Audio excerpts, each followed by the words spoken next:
నమస్తే వి5 news leader కార్యక్రమానికి స్వాగతం. ఈరోజు మనతో ఉన్నారు వికారాబాద్ నియోజకవర్గ కాంగ్రెస్ పార్టీ సీనియర్ నాయకులు బెల్లపాటి రాజశేఖర్ రెడ్డి.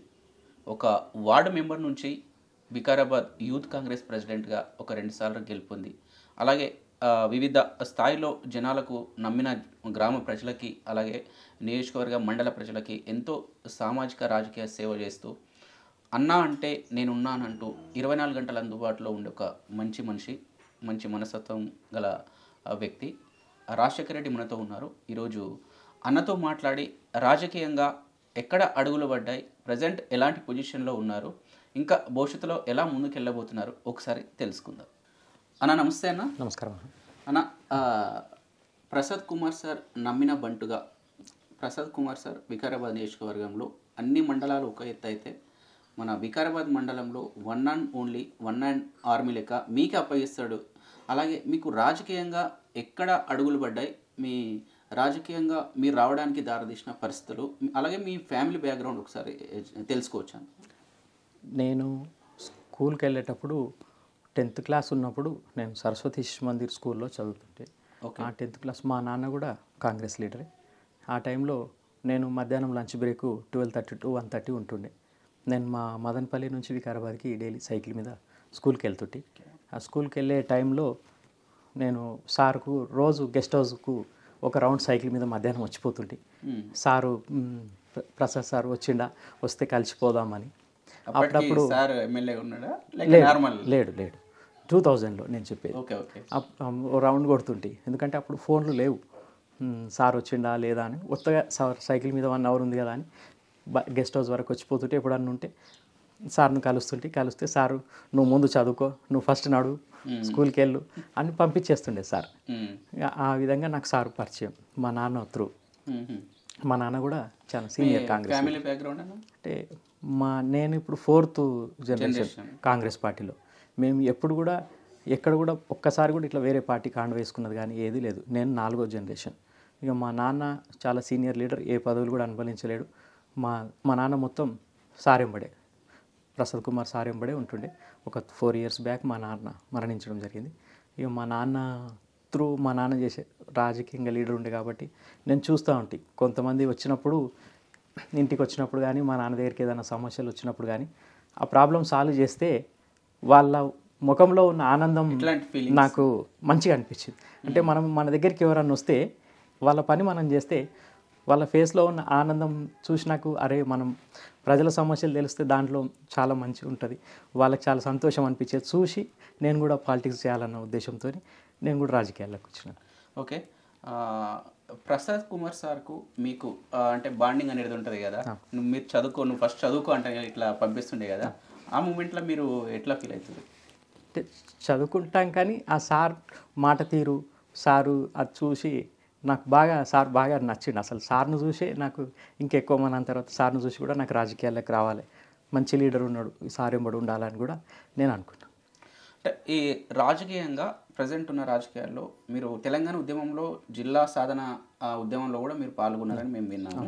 అంటే మీకు ఈ రాజకీయాల వైపు రావాలి ఏ సందర్భం మిమ్మల్ని అటువైపు మళ్ళీందన్న? అంటే ఎందుకు అక్కడ రావాలనిపించింది మీకు, ఏ సందర్భంలో? అదే చెప్పినాను కదా ఇంతకుముందే, అదే ప్రజలకు మనం న్యాయం చేయాలంటే ఒక రాజకీయంలోనే సాధ్యమవుతుంది. మంచి నాయకుడు ప్రసాద్ సార్ ఉన్నాడు కాబట్టి ఆ సార్ కోసం కూడా నేను రాజకీయాలకు రావడం జరిగింది. నేను తెలంగాణ ఉద్యమంలో ఏం పాల్గొనలేదు. అప్పుడప్పుడు ఒక 2-3 కార్యక్రమాల్లో పాల్గొన్నాం. ఏది మదనపల్లి నుంచి వికారాబాద్కు బోనాలతో ర్యాలీకి వెళ్ళడం, కొన్ని ర్యాలీలో పాల్గొన్నాను తప్ప నేను తెలంగాణ ఉద్యమంలో ఏమీ పాల్గొనలేదు. వికారాబాద్ జిల్లా సాధన విషయంలో నేను యూత్ కాంగ్రెస్ ప్రెసిడెంట్గా ఉండి వికారాబాద్ జిల్లా కావాలని మేము రైల్వే బ్రిడ్జి మీద ధర్నాలు చేయడం పాల్గొన్నాను దాంట్లో. ఓకే అన్న, మీ రాజకీయ జీవితంలో ఎక్కడ మీకు హ్యాపీనెస్ అనిపించిన సందర్భం? అంటే ఇప్పుడు ప్రజలు మీ దగ్గర కూర్చుంటారు కదా ఏదైనా సమస్యతోనే, ఇప్పుడు ఇందాక ఒక అబ్బాయి వచ్చాడు, ఇట్లాంటి సందర్భాల్లో మీరు ఎవరికన్నా ఏదైనా సహాయం చేసినా, ఏదైనా హెల్ప్ఫుల్ చేసినా, ఇంకేదన్నా వాళ్ళకి మంచి పని చేసినా, ఏది మీకు ఎక్కువ హ్యాపీనెస్ అనిపించింది ఇన్ని రోజుల మీ రాజకీయ జీవితంలో? ఒక మంచి సందర్భం అంటే సారు 2004లో ఎమ్మెల్యే టికెట్ కోసం ట్రై చేస్తే, ఆ రోజు కాంగ్రెస్ టీఆర్ఎస్ పొత్తుల టీఆర్ఎస్ పార్టీలకు కేటాయించడం జరిగింది వికారాబాద్. ఆ తర్వాత 2008లో టీఆర్ఎస్ 11 మంది ఎమ్మెల్యేలు రాజీనామా చేయడంతో వికారాబాద్లో బై ఎలక్షన్స్ 2008లో రావడం. ఆ 2008లో ఎలక్షన్స్లో సార్ భారీ విజయంతో గెలిచింది. ఆ రోజు నాకు చాలా హ్యాపీ అనిపించింది. అంటే ఆ ఎన్నికల్లో మీ పాత్ర? నేను అప్పుడు స్టూడెంట్ యూనియన్ ప్రెసిడెంట్గా ఉన్నాను. నాకు అప్పుడు రోజు ప్రతి విలేజ్ మేము నా ఫ్రెండ్స్ నేను కలిసి ప్రతి విలేజ్ రోజు తిరగడం, ఏ ఊళ్ళో కాంగ్రెస్ పార్టీ బాగుంది, ఏ ఊళ్ళో వీక్ ఉంది అనేది రిపోర్ట్ రోజు రాత్రికి కార్తీక్ రెడ్డికి, సబితాయింద్ర రెడ్డి మేడంకి రోజు రాత్రికి రిపోర్టు వాళ్ళు నన్ను అడుగుతారు. అప్పుడు నేను రోజు నైట్కు వాళ్ళకి, రోజు మార్నింగ్ నుంచి నా డ్యూటీ అదే. మేము ఒక 10 మెంబర్స్ పోవాలి, ఊరంతా తిరగాలి, పార్టీ మంచిగా ఉందా, ఏ ఊర్లో పార్టీ బాగాలేదా రిపోర్ట్ ఇస్తే తెల్లారి మళ్ళీ పార్టీ నుంచి పంపించేవాళ్ళు. అంటే ప్రజెంట్ ఉన్న రాజకీయాలు మనం గమనిస్తున్నాం. ఈరోజు ఎమ్మెల్యేగా గెలిచిన వ్యక్తి తెల్లారే వరకు ఏ పార్టీలో ఉంటుండో ప్రజెంట్ రాజకీయాలు చెప్పలేకపోతున్నాం. మీరు కంటిన్యూస్గా ఒక లాంగ్ టైం రాజకీయాల్లో ఉండి కాంగ్రెస్ పార్టీనే ఎందుకు నమ్ముకొని ఉన్నారంటే, పదవి ఉన్నా లేకున్నా కాంగ్రెస్ పార్టీతోనే ఎందుకు మీకు ఆ బాండింగ్ ఉంది, ఎందుకు ఒకే పార్టీలో ఉండాలనే ఆలోచన? First Congress party secular party. ప్రజలకు, ఈ సామాన్యులకి న్యాయం జరిగేది ఏదైనా అంటే కాంగ్రెస్ పార్టీతోనే సాధ్యం. అంతకుమించి ఒక మంచి లీడర్. ఇప్పుడు 2000 కన్నా ముందు మేము 3 తరాలు కాంగ్రెస్ అయినా కూడా ఆ తర్వాత మాకు ఎప్పుడైనా చేంజ్ చేయాలని ఆలోచన రాలేదు. ఎందుకంటే మంచి నాయకత్వం ప్రసాద్ కుమార్ సార్ ఉండడం వల్ల కూడా మాకు ఎప్పుడు కూడా, నాకు కూడా ఒక్కొక్కసారి 1-2 సార్లు అడిగారు టీఆర్ఎస్ వాళ్ళు రమ్మని. నన్ను అడుగురు కూడా అడిగారు. ఎందుకంటే రాజశేఖర్ రెడ్డి అంటే ఫస్ట్ ప్రసాద్ కుమార్ మనిషి అనేది, ఏం చేసినా ఆయన రావడం అనేది కూడా నన్ను కూడా ఎక్కువ ఎవరేం అడగలేదు ఎప్పుడు కూడా. నాకు మెయిన్ ప్రసాద్ సార్. ఓకే, మీరు ఎన్ఎస్యుఐ యూత్ ప్రెసిడెంట్గా ఆ సందర్భం అంటే అప్పుడు ఎట్లా మీకు రాజకీయాలు ఉండే, ఎట్లా ఇంట్రెస్ట్ ఉండే, ఎట్లా మీరు గెలుపొందడానికి అవకాశం ఉండే? అంటే ఎన్ఎస్యుఐ అంటే స్టూడెంట్స్ కోసం కొన్ని పోరాటాలు చేసినాం, కొన్ని యాక్టివిటీస్ చేసినాం. కొన్ని ముఖ్యమైన ఏమైనా ఉన్నాయి సందర్భాలు విద్యార్థుల కోసం చేసిన పోరాటంలో? ఫీజు రీయింబర్స్మెంట్ అంటే కొన్ని సమస్యలు మేము కాంగ్రెస్ పార్టీ అధికారంలో ఉన్నా కూడా కొన్ని సమస్యల్ని మేమే ముందుండి తీసుకుపోయి ప్రాబ్లమ్ సాల్వ్ చేసినాను నేను. కొన్ని ఇష్యూస్ అంతా చాలా సంవత్సరాలు అయింది, స్టూడెంట్స్కి సంబంధించిన ప్రాబ్లమ్స్. యూత్ కాంగ్రెస్ ప్రెసిడెంట్గా కూడా నేను గవర్నమెంట్లో ఉండి కూడా, గవర్నమెంట్ మనది ఉంది కాబట్టి మనమే కొన్ని సమస్యలను తీసుకొని మనమే సాల్వ్ చేసుకోవచ్చు కదా. మనం గవర్నమెంట్ ఉందనేది ఏం లేదు. ఒకసారి నేను సివిల్ హాస్పిటల్కి వెళ్ళాను. సివిల్ హాస్పిటల్కి వెళ్తే అక్కడ హాస్పిటల్ ఎంట్రన్స్లో పక్కకు ఒక నల్ల ఉంది. అంటే బయట హాస్పిటల్ గేట్ బయట, కింద మోరి, పైన నల్ల. ఆడ పట్టుకొని పోతున్నారు హాస్పిటల్కి. కొందరు నీళ్ళు ఇట్లా పెట్టి తాగుతున్నారు. ఇది 2000 సార్ ఎమ్మెల్యే అయినాక. అంటే నేను చూస్తే అప్పుడు ఏమనిపించింది అంటే, అరే ఈ హాస్పిటల్కి ఫిల్టర్ వాటర్, మినరల్ వాటర్ తాగాలి, అట్లాంటిది ఈ మురికి కాడ వచ్చి పట్టుకొని పోతురు అనేది నా దృష్టికి ఒకటి అనిపిస్తే నేను సారుకు అప్పుడు సార్ దృష్టికి తీసుకెళ్ళాను, ప్రసాద్ సార్ దృష్టికి.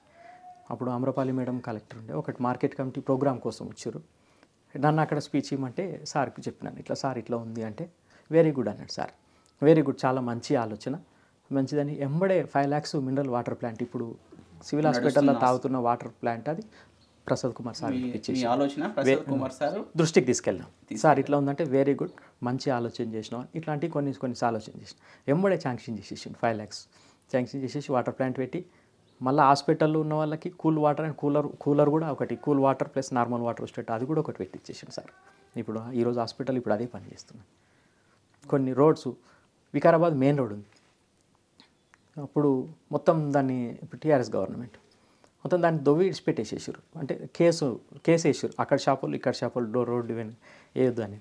మేము రోజు ఫస్ట్ పోయి షాప్స్లో కేసు వాపస్ తీసుకోండి, రోడ్ వేయండి అని యూత్ కాంగ్రెస్ ఆధ్వర్యంలో నేను చెప్పడం జరిగింది. వాళ్ళ గులాబీ పూలు ఇచ్చి, ఫ్లవర్స్ ఇచ్చి, అందరం మేము టీం అందరం ఇచ్చి సార్ ఇట్లా అని, అట్లా కొన్నిసార్లు అట్లా చేసినాం. కొన్నిసార్లు R&B ఆఫీస్ ముంగట ధరణ చేసినాం. బెల్లపాటి రాజశేఖర్ రెడ్డి అంటే పిట్టె కొంచెం కూతగనం అన్నట్టు, ఒక మనిషి చూడడానికి చిన్నగా అనిపిస్తాడు, చేసే పనులు పవర్ఫుల్ ఉంటాయి. మీరు బయట పేరు మాత్రం చాలా వినిపిస్తుంది అన్న, మీరేమో దాన్ని ఎక్స్పోర్ట్ చేసుకోవడానికి ఇష్టపడరు. ఎందుకు మీరు చేసిన పనిని ప్రజలు చెప్పుకోవడానికి ఎంట జరుగుతారు, ఎందుకు ఎక్స్పోజ్ చేసుకోరు? అంటే మనం పని చేసేది నాకు ఎప్పుడు బయట చెప్పుకోవడం అలవాట్లేదు. నేను కూడా చాలా సాయాలు చేస్తాను, ఉడతభక్తిగా తోచిన కాడికి. కొంతమంది చనిపోయిన వాళ్ళకి కూడా నేను ఇస్తాను, కొంత వేరే పర్సనల్ ప్రాబ్లమ్స్ కూడా సాల్వ్ చేస్తాను. నేను ఇప్పటికి కూడా ఫేస్బుక్, ట్విట్టర్ ఏది కూడా నాకు లేవు. చేసిన ప్రోగ్రామ్స్ కూడా ఎక్కువ మీడియాలో కూడా నేను పెట్టాను. ఎట్లా అంటే చేసుకుంటూ పోదాం అంతే. నాకు జర సోషల్ మీడియాకి దూరం ఉంటుంది, అది కూడా కొద్దిగా మైనస్ నాకు. ఇప్పుడు కొంత నా ఉద్దేశం ఏంటంటే కొంత చనిపోయినప్పుడు ఎవరన్నా పోతే ఇప్పుడు అమౌంట్ ఇచ్చి ఆ ఫోటో నాకేంటే వాళ్ళని చిన్నతనం చేసినామేమో అనిపించి నేను పర్సనల్గా ఒకరినే పోయి ఇస్తాను. అది కొంతమందికి మాత్రం, చాలామందికి ఏమీ లేదు. నేను జర ఆర్థికంగా అంటే జస్ట్ ఇప్పుడున్న ఈ సొసైటీలో 100 రూపాయలు ఇచ్చినా దాన్ని ఫోటో దిగి అన్ని గ్రూప్లలో వాట్సాప్లో అన్నిట్లలో ఏదో పెద్ద వాళ్ళకి జీవితం ఇచ్చినట్టు ఎక్స్పోజ్ చేసుకుంటారు కొంతమంది. అంటే మీకెందుకు అట్లా అనిపిస్తుంది మెయిన్గా? అంటే నాకు ఎవరికైతే ఇస్తున్నామో వాళ్ళని చిన్నగా చూపిద్దాం అవుతుందేమో అని నా ఫీలింగ్. అంటే వాళ్ళు ఏదైనా బాధపడతారేమో, మనం ఇచ్చి వాళ్ళని బయటికి తీసుకురావడం ఎందుకు? అందరం ఇప్పుడు నేనేమి ఎక్కువ అంత ఎక్కువ, కొందరికి ఎక్కువ కూడా ఇచ్చినాను. నాకు బాగా నమ్మిన వాళ్ళు ఉంటే కొంత. అంటే ఇప్పుడు ఈ రాజకీయంగా కాకుండా సామాజికంగా పర్సనల్గా, అంటే మీరు ఇప్పుడు మీరు ఇందాక చెప్పారు కదా పర్సనల్గా సేవ చేస్తున్నాం అంటే, అట్లా ఇంకా ఎట్లాంటి సేవలు చేశారన్న సామాజికంగా? మామూలుగా ఇప్పుడు అంటే చెప్పుకోదగ్గాయి అంటే రెవెన్యూ, పోలీసు, మండల పరిషత్, ఎంపీ ఈ లెవెల్లో ఎవరికి ఉన్నా నేను ఎంబడి పోతా, చేపించేస్తాను. అంటే వాళ్ళు మిమ్మల్ని నమ్మొచ్చిన వాళ్ళకు మీరు కాల్ చేయరను? నమ్మిన ఎవరైనా రాజశేఖర్ రెడ్డి దగ్గరికి పోయి మా నాన్న చెప్తుండే ఏమని అంటే, మన దగ్గరికి ఎవరన్నా వస్తే అది కానీ కాకపోని మనం ప్రయత్నం మాత్రం చేయాలి, కానీ చేయకుండా ఉండొద్దు. ఏది ఉన్నా మంచి ప్రజలతో మంచిగా ఉండాలి. వాళ్ళ సాధ్యమైనంత వరకు పని కాకపోయినా బాధపడొద్దు, కానీ ప్రయత్నం మాత్రం చేయాలి. ప్రయత్నం చేయకుండా మాత్రం చేస్తాపో అట్లా అని అనొద్దు. మనం ప్రయత్నం చేయాలి. ఎవరన్నా ఒక సింగిల్ టీ తాపిర్రు అంటే వాళ్ళకి మనం బ్రాండెడ్ లేబర్గా పనిచేయాలి. వాళ్ళ టీ తాగినామంటే కూడా వాళ్ళు బాగా బ్రాండెడ్ లేబర్గా పనిచేయాలి. ఇట్లా మనం డబ్బులు తీసుకోవడం కానీ అట్లాంటివి కానీ ఏం చేయొద్దు. మనకు వాళ్ళు దీవిస్తారు కదా, ఆ దీవెన చాలా, అంతే.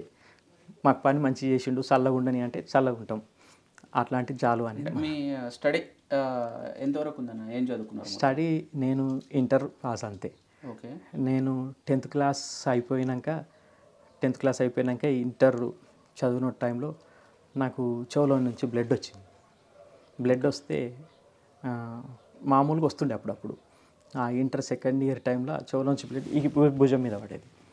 ఆ టైంలో మేము ఆర్థికంగా ఏం పూర్, హైదరాబాద్ కూకుట్పల్లి రెమెడీ హాస్పిటల్కి వెళ్తే ఇది ఆపరేషన్ చేయాలి తొందరగా అంటే, ఆ టైంలో మేము ఏం లేదు కాబట్టి మా నాన్న ఇప్పుడున్న స్పీకర్ ప్రసాద్ కుమార్ సార్ దగ్గరికి వెళ్తే ఆయన్నే మాకు మొత్తం హాస్పిటల్ బిల్ కట్టి నాకు మంచి చూసుకోవడం. 2002లో నేను 2000 నుంచి నేను పరిచయం 10th 9th అట్లా నుంచి. ఆ తర్వాత నేను పరిచయం, మా నాన్న కూడా సార్ ఎంబడే అట్లా. అది కూడా నేను సార్కు ఎప్పుడు కూడా రుణపడి ఉంటాను. ఓకే. ఎందుకంటే ప్రసాద్ కుమార్ సార్కి మీకు బాండింగ్ అనేది ఎందుకు? మీకు అంటే ఎంతమందిలో ఉన్న ప్రసాద్ కుమార్ సార్ మిమ్మల్ని ఇట్లా బాగా లైక్ చేస్తారు, మీకు ఎక్కువ అప్పచెప్తారు ఏదైనా రాజకీయంగా వికారాబాద్ స్థాయిలో ఎందుకు? కొన్నిసార్లు సార్ కొంతమందికి స్పీచ్లో చెప్పిండు, కొంతమంది కూర్చున్నప్పుడు కూడా చెప్పిండు. నన్ను రాజు అంటాడు సార్. ఓకే. ఎందుకంటే నేను చిన్నప్పటి నుంచి రాజుకు ఏదైనా పని అప్పగిస్తే పని చేస్తాడు, కానీ చేసినా అని కూడా చెప్పాడు. ఆ డోర్ కాడ వచ్చి కనబడిపోతాడు, ఖాళీ అది చూసి నేనే చేసిండు అనుకోవాలి. పని చేస్తాడు కానీ బయటికి ఎప్పుడు ఏదున్నా క్లారిటీగా ఖచ్చితంగా పని చేస్తాడు అనేది నా మీద సార్కు చాలా నమ్మకం. ఆ నమ్మకాన్ని ఎప్పుడు కూడా వమ్ము చేయలేను. ఈ సత్యంత వరకు కూడా సార్ నమ్మకాన్ని ఎప్పుడు కూడా వమ్ము చేయను. అంటే రాజశేఖర్ రెడ్డి అన్న, మీకు రాజకీయాల్లో గురువు, నా రోల్ మోడల్ అంటే చెప్పదగ్గ పేరు ఎవరు? ప్రసాద్ కుమార్ సారే. ఎందుకు? అంటే సార్ చాలా మంచి వ్యక్తి. అసలు వికారాబాద్ కాన్స్టిట్యున్సీకి సార్ లాంటి నాయకుడు దొరకడం మా వికారాబాద్ నియోజకవర్గ ప్రజల అదృష్టం. ఎందుకంటే చాలా మంచి పిలుపు. అసలు ఒక లీడర్ లాగా అసలు ఎప్పుడు కూడా సార్ అట్లా ఉండడు. ఏదైనా కోపం వస్తే సార్ ముంగట కూడా అనొచ్చు, సార్ నువ్వు ఇట్లా చేస్తా అని, ఏదే అన్నాడు అట్లనా అని చెప్తాడు. అట్లా కాదు ఇట్లా అని చెప్తాడు. అట్లాంటి లీడర్ నేను ఎప్పుడు కూడా చూడలేదు. మెయిన్ సార్ నాకు ఒక్కొక్కసారి రాజకీయాలు మంచిగా అనిపిస్తలేవు, కానీ సార్ను చూసి పార్టీకి చేయాలనిపిస్తుంది. మన వికారాబాద్ నియోజకవర్గంలో ప్రజెంట్ మన assembly speaker Prasad Kumar sir అంతకుముందు కూడా ఏ పని పడ్డా ప్రతి ఒక్కరిని రాజశేఖర్ అంటే రాజు దగ్గరికి వెళ్ళండి అని ఒక వర్డ్ మేము కూడా విన్నాం 2-3 సందర్భాల్లో. అదే సందర్భంలో కొంతమంది నాయకులు మిమ్మల్ని ఆ పిల్లగాడ అన్న ఏమో టాక్ కూడా మేము విన్నామన్న బయట ప్రెస్ మీట్లలో. అటువంటి మూమెంట్లో మీరు ఏమనుకుంటారని, ఎట్లా ఫీల్ అవుతారు? అంటే సారు ఎవరివైనా రాజు దగ్గరికి వండి అని అనడు. కొంతమందికి కొన్ని చిన్న పనులు ఉంటే నా దానికి ఎందుకు ఆడ రాజు ఉన్నట్టు చేస్తాడు అంటాడు. అందరినీ పంపించాడు. అందరిని చూస్తాం. ఇక కొంతమంది పెద్దవాళ్ళు పిల్లగాడ అని అంటారు. ఎందుకంటే ఈ కాంగ్రెస్ అంటే కురువృద్ధ పార్టీ, అందరు పెద్ద పెద్ద లీడర్లు ఉంటారు కాబట్టి. నేను 25 ఇయర్స్ అయింది. ఇగో నా కట్టింగ్స్, పేపర్ కట్టింగ్స్ కూడా ఉన్నాయి. సార్కు తెలుసు, మీకు స్పీకర్ సార్కి తెలుసు, స్పీకర్ సార్కి కూడా తెలుసు. ఎందుకంటే నేను 25 ఇయర్స్ నుంచి నా రాజకీయ ప్రస్థానం కాబట్టి నేను బాగా ప్రజలలో ఉంటే యాక్టివ్గా ఉంటా కాబట్టి కొంత నాకు ఈ అవకాశం వచ్చింది. నాకు వ్యవసాయం చేయను, బిజినెస్ లేదు, ఒకటే మార్నింగ్ నుంచి ఈవినింగ్ వరకు ఎప్పుడైనా 24 అవర్స్ పార్టీ పని, సార్ చెప్పిన పని తప్ప నాకు వేరేది ఏం లేదు. కనీసం నా పని చేసుకుందామంటే కూడా నాకు ఏ పని లేదు, ఒకటే పని, నేను ప్రజలలో ఉండాలని అనుకున్నాను. దాంతో కొంచెం సక్సెస్ అయినా. అందరు సీనియర్స్ కూడా అన్న కూడా నేనంటే అందరికి చాలా ప్రేమ.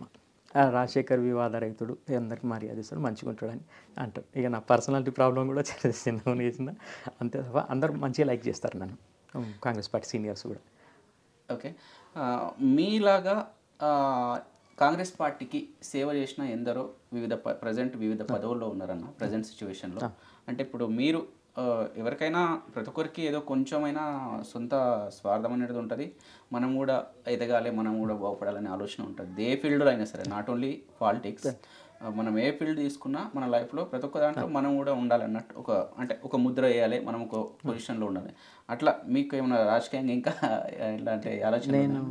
నేను ఎప్పుడు కూడా ఇప్పుడు కూడా నేను సార్ని ఎప్పుడు కూడా ఏదో అడిగాను. సారు నాది అంతా డిసైడ్ సారే చేస్తాడు. అవకాశం వచ్చినప్పుడు చేస్తాడు, చేసినా చేయకపోయినా నేను సార్ ఎంబడే ఉంటా. సార్కి ఏ టైంలో ఎప్పుడు ఏం చేయాలో, ఏ లీడర్కి ఏం చేయాలో సార్కు బాగా తెలుసు. ఎవరు పని చేసిన వాళ్ళకి మాత్రం అన్యాయం జరగదు సార్ విషయంలో మాత్రం. సార్ అయితే ఎవరు చేయడు. నేను సార్ని ఇప్పటివరకు కూడా ఇది కావాలని అడగను. ఎందుకంటే సార్కు తెలుసు నా ఒక్కరికే కాదు, కష్టపడ్డ వాళ్ళందరికీ న్యాయం జరుగుతుంది. కొంచెం 1 year అటు ఇటు ఉంటుండొచ్చు, ఇక నా భవిష్యత్తు సార్ చేతులని సారే చూస్తుంటారు, నాకు ఆ నమ్మకం. ఓకే, లాస్ట్ ఎన్నికల్లో మనకు ఈ పోయిన అసెంబ్లీ ఎన్నికల్లో మన వికారాబాద్ నియోజకవర్గంలో అన్ని మండలాల కంటే మన వికారాబాద్ మండల్ ఎక్కువ లీడ్ ఇచ్చిందని మేము చూసినామన్నా. అంటే ఆ ఎన్నికల్లో మీరు చాలామంది కూడా ఒక పిల్లగాడు ఉన్నాడు రాజశేఖర్ రెడ్డి, ఒక్క అబ్బాయి మండల్ ఇన్ఛార్జ్ ఇచ్చారు, మేము చూసుకుంటాం, ఆయనకి ఏమొస్తుంది, ఆయన ఏం చేస్తాడంటే అని కొన్ని సందర్భాలు కూడా మేము విన్నాం ప్రెస్ మీట్లోకి వెళ్ళినప్పుడు. అంటే అందరినీ పక్కకు పెట్టి మీరు వన్ అండ్ ఓన్లీ ఆర్మీగా ఎట్లా పనిచేశారు? మీ ఆలోచన విధానం ఏంటి? మీ ధైర్యం ఏంటి? ఎట్లా ముందుకెళ్ళారు? వన్ అండ్ ఓన్లీ అనేది ఏం కాదు, నేను ఒక్కరిని కష్టపడలేదు. మేము మండల్ టీం అందరం ఉన్నాం. సీనియర్స్ జాఫర్ అన్న ఉన్నాడు, మైపాల్ రెడ్డి ఉన్నాడు, ఇంకా చాలామంది, ఒక 10 మంది సీనియర్స్ ఉన్నారు. మేము అందరం టీం వర్క్ కరెక్ట్ చేసుకున్నాం. మేము అందరం ఎవరం ఎక్కువ తక్కువ అనకుండా ఒక టీం వర్క్గా, నువ్వు ఇది చెయ్యి, మనం మార్నింగ్ ఈ టైంకి వెళ్ళాలి, మళ్ళీ మధ్యాహ్నం రావాలి, మళ్ళీ ఈవినింగ్ ఈ టైంకి వెళ్ళి నైట్ ఈ టైంకి రావాలి, ఒక టీం వర్క్గా చేసుకున్నాం. చేస్తే కొంతమంది సార్ దగ్గరికి పోయి కొంత సార్ దగ్గరికి పోయి, అంటే మండల్ మొత్తం ఆ పిల్లగానిలాగా అయ్యిండు, మండల్ ఇట్లా సీనియర్స్ లేకుండా అయ్యిండు అంటే, మాతో కూడా సీనియర్స్ ఉన్నారు అందరూ, మేమందరం కలిసి ఉంటాం. ఇప్పుడు నా దగ్గరికి ఎవరన్నా వచ్చినా మా సీనియర్స్ దగ్గరికి పంపిస్తాను. వాళ్ళు ఇట్లా మేమంతా వికారాబాద్ మండలంలో ఏ గ్రూప్ కానీ మేమందరం ఎవరికి కానీ ఒకరి మీద ఒకరికి మా మండలంలో లేదు. అది మా ఫస్ట్ మండల్ ఎక్కువ లీడర్ రావడానికి కారణం. అందరం కలిసికట్టుగా కృషి చేసినాం. అప్పుడు సార్ అన్నాడు, లేదు వాళ్ళ పని వాళ్ళు చేస్తున్నారు, వికారాబాద్ మండలి విడిచిపెట్టండి, మీరు ఎవరంతలో వాళ్ళు మీ పనులు మీరు చేయండి అని చెప్పడం జరిగింది.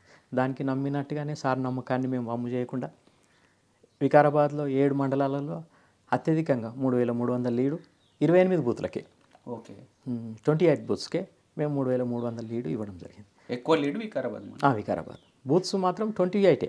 మాకు 21 విలేజెస్ గ్రామ పంచాయతీ వికారాబాద్ మండలంలో 28 బూత్స్ ఉంటాయి. 3300 లీడ్ ఇవ్వడం జరిగింది. దానికి సార్ నమ్మకాన్ని వహం చేయలేదు. మేము సార్ చూస్తలేడా అనేది మేము లేదు. మా మండలంలో మేము అందరం కలిసికట్టుగా అందరం టీం వర్క్ చేసినాం. ఒక్కరు అనేది నా ఒక్కరితో ఎప్పుడు కూడా సాధ్యం కాదు, నా ఒక్కని పాత్ర లేదు. అందరం మండల టీం ఉన్నాం, ఒక 10 మంది, అందరు సూపర్ లీడర్స్. ఈ మండలంలో మంచి నాయకత్వాలు, అందరం ఒకరి కోసం మేము అందరం కొట్లాడతాం. కానీ అది వద్దు మాకు ఇది కావాలా అన్నది ఏమి ఉండదు. ఏదన్నా పదవి వచ్చిందంటే మేము కూర్చొని ఇట్లా కనుక్కుంటాం అంతే తప్ప, ఇట్లా మా మండలి వికారాబాద్ మండలి మంచిగా, అంటే వేరేవి బాగాలేవని కాదు, మా మండలి బాగుంది అంతే. ఒక ఎన్ఎస్యుఐ నియోజకవర్గ అసెంబ్లీ నియోజకవర్గ నాయకుడిగా 2 సార్లు మీరు పదవి అనుభవించారు. అంటే ఒక యువకుడిగా రాజకీయంగా ఎన్నో చూసి వచ్చిన మీరు ప్రజెంట్ మన వికారాబాద్ మండల యువకులకి అలాగే నియోజకవర్గ యూత్కి మీరు ఎలాంటి సజెషన్ ఇస్తారన్న? యువకులు ముందుగా ఏంటంటే మనం కన్న తల్లిదండ్రులను వాళ్ళు కష్టపడి పెంచి వాళ్ళు మా కొడుకు ప్రయోజకుడు కావాలి, మా కొడుకు ఈ విధంగా కావాలి అనేది ఉంటుంది ఎవరికైనా. వాళ్ళ తల్లిదండ్రుల నమ్మకాన్ని వమ్ము చేయకుండా, ఎక్కువ తాగుడుకు అలవాటు కాకుండా, ఏదో ఒక జాబ్ చేయి, లేకపోతే ఖాళీగా ఉంటే కాంగ్రెసే అని కాదు, ఏదో ఒక పార్టీలో చేసి ప్రజలకు సేవ చేయాలి తప్ప ఈ కులాలు మతాలు అనే ఉచ్చులో పడకుండా, పెళ్ళిళ్ళు అయితే ఫ్యామిలీని చూసుకోవాలి, తల్లిదండ్రిని అందరినీ మంచిగా చూసుకోవాలి. తర్వాత కొంత సమయం దొరికితే నువ్వు ఏదో ఒక ప్రజాసేవ చేయి. సేవ చేయాలంటే డబ్బు ఒకటే కాదు, మనం మంచిగా ఉంటే చాలు. సేవ చేయడానికి డబ్బు అయితే అవసరం లేదు. కానీ యూత్కి అంతా నా సలహా ఒకటే, ఈ రాజకీయాలు ఇవన్నీ కాకుండా మీరు ఫస్ట్ సొంతంగా ఎదిగే ప్రయత్నం చేయండి. ఈ రాజకీయ ఉచ్చులు హిందూ, ముస్లిం, క్రిస్టియన్ ఈ మతాల జోలికి వెళ్ళకుండా అందరూ ముందుగా మన ఫ్యామిలీని గౌరవించాలి. తర్వాత చట్టం ప్రకారం భారతదేశం మనదంతా, మనం ఆ విధంగా మనం ఒక ప్రజలకి ఏ కులం మతం అనకుండా సేవ చేసి ఒక మంచి పేరు తెచ్చుకోవాలి. లేదు అనుకుంటే ఎక్కడో ఒక ఉద్యోగం చేసుకుంటూ ఉండాలి, లేదు అనుకుంటే ఏదో ఒక పార్టీలో సేవ చేసుకుంటూ ఉండాలి తప్ప ఈ ఇల్లీగల్గా కానీ తాగుడు అలవాట్లు కానీ ఇట్లా స్వార్థంగా ఇట్లా ఉండకుండా ఉంటే బాగుంటుంది అనేది నా అభిప్రాయం. ఎందుకంటే ఈ టైంలో ఇప్పుడు 18 to 30, 25 ఇయర్స్ లోపల ఇట్లా ఉంటే లైఫ్ మొత్తం ఆ విధంగా ఉంటుంది. అంటే ఇక్కడ జీవితానికి ప్రధానమైన ఆ సమయం అది, ఏజ్ అది 18 to 20. ఆ ఏజ్లో దెబ్బతింటే ఇంకా మనిషి ఏం చేయలేడు. ఇప్పుడు మనము కులాలు మతాలు అవన్నీ కాదు మనకి కావాల్సింది. ఇప్పుడు ఎవరిది వాళ్ళకే గొప్ప, మనది వాళ్ళు ఎవరేది నేను హిందువును అయితే నాకు ఫొటోస్ లేవా అట్లా అని కాదు. కొంచెం సమాజ సేవ కూడా చేయాలి. కులాలకు మతాలకు అతీతంగా ముందు కుటుంబాన్ని మంచిగా చూసుకోవాలి. అందరూ రెచ్చగొట్టే మత రాజకీయాల్లోకి వెళ్ళొద్దు అంటున్నాను. తాగుడు కూడా కొంచెం యూత్ ఎక్కువ దూరంగా ఉంటే బాగుంటుంది. చెడు అలవాట్లకి కానీ ఇక్కడ ఈ వికారాబాద్ ఏరియాలో ఇక్కడైతే ఈ గంజాయిలు డ్రగ్స్లు అయితే లేవు. ఇక్కడ అట్లాంటి అలవాట్లు అయితే ఎవరికి లేవు. ఒక డ్రింక్ ఒకటానికి దూరం ఉంటే బాగుంటుంది అనేది నా అభిప్రాయం. వికారాబాద్ జిల్లా ప్రజెంట్ తెలంగాణ రాష్ట్ర రాజకీయాల్లో ఒక హాట్ టాపిక్. ఎందుకంటే ఈ జిల్లా నుంచే రాష్ట్ర ప్రభుత్వంలో 2 కీలకమైన పదవులు. ఇప్పుడు రాష్ట్ర ప్రభుత్వం నడవాలంటే ఒక అసెంబ్లీ స్పీకర్ ప్రసాద్ కుమార్ గారు, అలాగే మన సీఎం రేవంత్ రెడ్డి గారు. మన జిల్లా ఉన్న ఒక 2 నియోజకవర్గాల నుంచి వాళ్ళు పాలన అందిస్తున్నారు, ఇక్కడ గెలుపొందారు. ఈ తక్కువ సమయంలో వికారాబాద్ జిల్లాను డెవలప్మెంట్ పరంగా వెనుకబడిన ప్రాంతం కాబట్టి, పేద మధ్యతరగతి నిరుద్యోగిత ఎక్కువ ఉన్న ప్రాంతం కాబట్టి డెవలప్మెంట్ పరంగా అభివృద్ధి చెందడానికి ఏమన్నా అవకాశాలు ఉన్నాయా? అందుకు మీలాంటి సీనియర్ నాయకులు ఏమైనా సలహాలు ఇస్తారా? మీకు ఆ కోఆర్డినేషన్ ఎలా ఉంది, దాని గురించి ఒక్కసారి. మనకు ఇప్పటికే ఈ దక్షిణ తెలంగాణలో వికారాబాద్ ప్రాంతం హైదరాబాద్కి ఇంత దగ్గరగా ఉన్న వెనుకబడిన ప్రాంతం. గత 10 సంవత్సరాల క్రితం సార్ మినిస్టర్ అయినప్పుడు జరిగిన అభివృద్ధి, అప్పుడు కూడా ఇంకా చాలా అభివృద్ధి జరుగుతుండే. కానీ తెలంగాణ ఉద్యమం టైంలో సారు కొంత అప్పుడు చేసిన రోడ్లు ఉన్నాయి, ఇంకా చాలా అభివృద్ధి చెందుతుండే. అప్పుడు ఉద్యమం అయింది మొత్తం. సార్ మినిస్టర్ అయినప్పటి నుంచి మొత్తం ఉద్యమం వల్ల స్టార్ట్ అయినాయి. తర్వాత 2 పర్యాయాలు సారు ఓడిపోవడం జరిగింది. ఈ గత 10 సంవత్సరాలలో సారు మినిస్టర్ ఉన్నప్పుడు వేసిన రోడ్లకు ప్యాచ్ వర్కులు కూడా చేయలేకపోయారు వాళ్ళు. అప్పుడు చేసిన రోడ్లే మళ్ళీ ఇప్పుడు సార్ మొత్తం వికారాబాద్ మండలం విషయంకి వస్తే అన్ని మండలంలో మాత్రం ప్రతి విలేజ్కి ఉన్న రోడ్లు మొత్తం ప్రపోజల్స్ పంపించడం, శాంక్షన్ కూడా కావడం జరిగింది. ఇక విలేజ్లలో ఇంటర్నల్ సీసీ రోడ్స్ అయితే ఒక్కొక్క విలేజ్కి 50 లక్షలకు తక్కువ పెట్టడం జరిగింది. ప్రతి విలేజ్లో మీరు కూడా వెళ్ళి చూస్తే కూడా తెలుస్తుంది.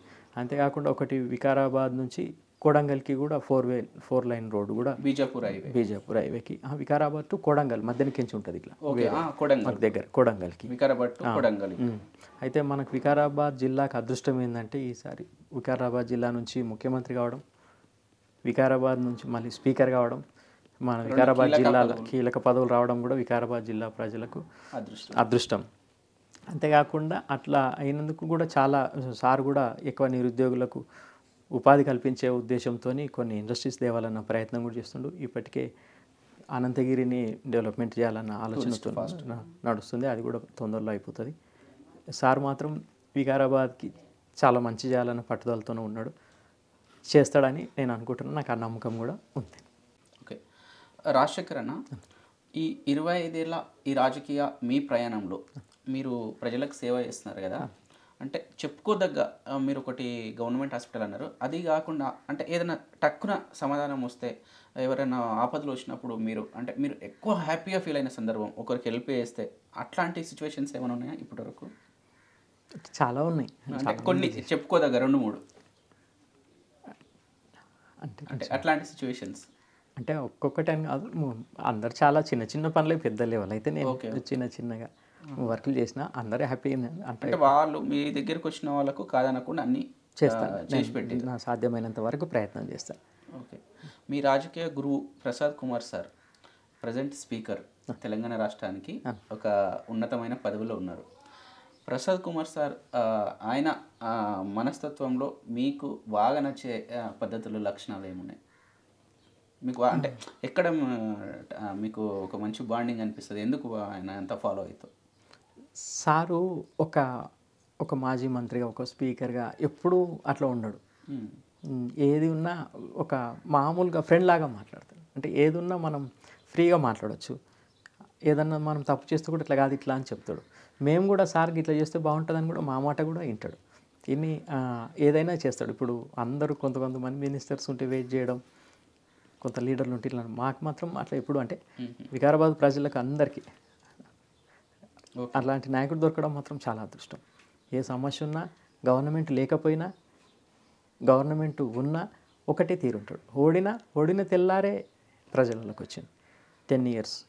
ఓకే, ప్రసాద్ సారు అధికారంలో ఎమ్మెల్యేగా లేని సందర్భంలో మీరు కొన్ని కార్యక్రమాలు పెట్టారన్నా, నేను అప్పుడు వచ్చిన అనుకుంటాను. నేను కూడా అదే గ్రామానికి ప్రజల వద్దకు ప్రసాద్ కుమార్ సార్ కార్యక్రమం.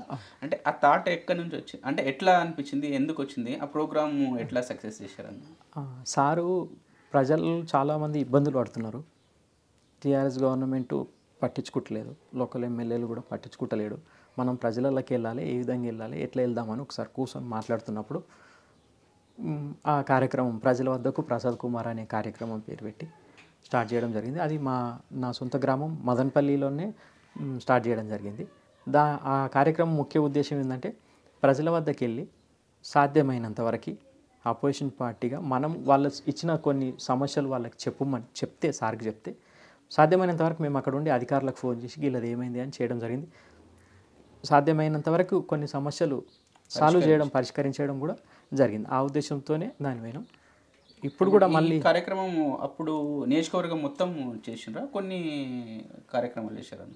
నియోజకవర్గం అంటే ఇక్కడ స్టార్టింగ్ మదనపల్లి ప్రోగ్రాము, దాన్ని అంతటా చేసారు. ఇప్పుడు కూడా సారు మళ్ళీ ప్రజల వద్దకి, అంటే ఎప్పుడు కూడా ఉంటాడు ప్రజల వద్ద. ఈ ప్రోగ్రామ్తోనే అని కాదు, ఎప్పుడైనా ప్రజలనే ఉంటాడు. పవర్లో లేకున్నా కానీ అప్పుడు జనాల సమస్యల పైన ఎక్కువ ఫోకస్ చేశారు. ఆ కార్యక్రమానికి మీ ఆలోచన నుంచి రావడం ఎట్లా? 4-5 మంది కూర్చున్నాం కాబట్టి ఒకడు అట్లా చేసినాం. నేనే అని కాదు, అందరు ఇదా అనేది ఫైనల్ అట్లా అయ్యింది. అట్లా చేసినాం. ఓకే, ప్రజెంట్ ప్రతి మనిషి ప్రజలకు సేవ చేస్తున్నప్పుడు, పార్టీకి సేవ చేస్తున్నప్పుడు ఏదో ఒక పదవి ఆశిస్తారు. మేము రీసెంట్గా కొన్ని సందర్భాల్లో వింటున్నాం, వికారాబాద్ జెడ్పీటీసీగా ఇస్తే అవకాశం బాగుండన్నట్టు. మీకు అట్లా ఆ థాట్ ఏమైనా ఉందన్న? అంటే పార్టీ అంటే నేను ఒక్కని కాను, అందరు ఉంటారు. అది రిజర్వేషన్ వచ్చినప్పుడు మండల నాయకులు అందరు కూర్చొని అందరు కలిసి డిసైడ్ చేస్తే ఓకే. అందరు ఇది నేనే అనడం అది కరెక్ట్ కాదు. అందరు కలిసి ఎవరు డిసైడ్ చేసిన పేరు వినిపిస్తుంది కొందరు అనుకుంటుర్రు. అది సారు ఇష్టం, మా మండల నాయకులు ఇష్టం. అందరి అభిప్రాయం మేరకు నేను పనిచేస్తాను. లేకపోయినా వచ్చినా నేను పని మాత్రం చేస్తుంటాను. ఇక మా మండలం అందరం కలిసి డిసైడ్ చేస్తే, నేను ఒక్కనే అనేది కాదు కదా, ఇంకో లీడర్ ఆశించవచ్చు. ఎవరికి ఇచ్చినా మేము కలిసికట్టుగా పని చేసుకుంటాం. కావాలని ఎవరికైనా ఉంటుంది, ఉన్నా నేనైతే అట్లా అని కాదు, అందరు ఆమోదంతోనే అవుతాం, లేకపోతే లేదండి. ఓకే, అంటే ఇప్పుడు మీకు సార్ ఒకవేళ అవకాశం ఇస్తే సేవ చేసుకుంటా, ఇవ్వకుండా ఫీల్ ఎట్లాంటి ఫీల్ లేదు అంతా నాకు సారు అంటే సార్ మంచిగా చూస్తున్నాడు చాలు. అంటే ఇప్పుడు ప్రజెంట్ మీరు సపోర్ట్ చేస్తున్న ప్రసాద్ కుమార్ సార్ ఎమ్మెల్యేగా గెలుపొందారు, ఆయన స్పీకర్గా ఒక అత్యున్నత పదవిలో ఉన్నారు. పాలన జరుగుతుంది. అంటే ప్రజెంట్ జనాలు కూడా మీ దగ్గర కొన్ని సమస్యల నుంచి వస్తున్నారు అన్న, మాకు ఈ ప్రాబ్లం ఉందని. అంటే ఆ సమస్యలు పరిష్కరిస్తూ ముందుకెళ్తున్నారు. ఇంకా అంటే మీరు మా మీడియా ముఖంగా మీ గ్రామానికి సంబంధించి అయినా మన మండలానికి సంబంధించి అయినా ఏవైనా డెవలప్మెంట్ పనులు తీసుకెళ్ళాలనుకుంటున్నారా? ఇవి చేస్తే బాగుండు అన్నట్టు ఏమైనా పెండింగ్లో ఉన్నాయా చెప్పుకోదగ్గ? ఇప్పటికే ఇప్పుడు గవర్నమెంట్ వచ్చి ఒక 1.5 year ఇంకా కాలేదు, ఒక 16 months అయింది. దాంట్లో ఒక 6 months elections code, MLC MP elections కోడ్లు. ఆ తర్వాత ఫండ్స్ ఇప్పటి వరకు వికారాబాద్ మండలం ఒక విషయానికి వస్తే 45 కోట్ల డెవలప్మెంట్ వర్క్లు అయినాయి. రోడ్లు కానీ, అండర్గ్రౌండ్ డ్రైనేజెస్ కానీ, ఇక వివిధ కార్యక్రమాలతో. సారు వికారాబాద్ మండలం పెట్టుకున్న నమ్మకాన్ని వమ్ము చేస్తలేడు. ఒక పెద్ద మండలాలతో పాటు వికారాబాద్ మండలానికి కూడా ఎక్కువ ప్రాధాన్యత ఇస్తుంది. ఎందుకంటే వికారాబాద్ మండలం భారీగా లీడ్ ఇచ్చింది అనేది సార్ దృష్టిలో ఉంది కాబట్టి అభివృద్ధిలో కూడా మంచిగా తీసుకెళ్తుంది. అన్ని మండలాలతో పాటు వికారాబాద్ మండలం కూడా మంచిగా చూస్తుంది. డెవలప్మెంట్ చాలా చేసింది. ఒక మండలంకు మాత్రం 45 కోట్ల వర్కులు ఇవ్వడం జరిగింది. వికారాబాద్ జిల్లా ప్రజెంట్ ఒక అభివృద్ధి చెందడానికి చేసుకోవడానికి ఒక మంచి సందర్భం. సీఎం అయినా స్పీకర్ అయినా మన జిల్లా వాసులు కాబట్టి.